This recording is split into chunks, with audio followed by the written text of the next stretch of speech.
been cut off. We are preparing a deployment site. We are burning out around ourselves in the brush. And I'll give you a call when we are under the shelters. I cry every day. I wake up every morning and I feel like I got punched in the stomach. Even though most of us didn't know any of the Hotshots, there's a feeling of connectedness, of gratitude. For some people, I know there's a feeling of guilt that they survived and the Hotshots didn't. Property can be replaced, stuff can be worked out, but people, you can't replace them. Absolutely well put. The West Coast is just plagued with wildfires right now, from our home state to Utah and into California. But tonight, people are remembering the brave firefighters who tragically lost their lives fighting the Yarnell Hill Fire.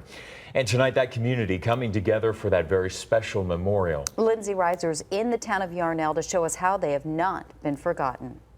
The service today was held at the Yarnell Assembly of God Church. Some of the first community meetings were held here after people were allowed to go back into their homes after being evacuated during that Yarnell Hill fire. And the ceremony today also had a reading of the names at 4:42, the official time of their deaths. Today's ceremony lasted about an hour. The grandfather of hotshot Garrett Zuberger led the service.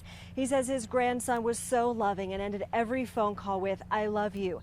Tears filled the room today as people mourn the loss of these brave 19 men 4 years later and show gratitude for protecting their homes. We talked to one of the organizers of the ceremony who says her emotions often come up to the surface. It's part of what happens after a disaster like this, and it's not unusual for it to go in peaks and valleys. I can talk about the Hotshots at some length, straightforward, and then it'll catch me off guard and I well up.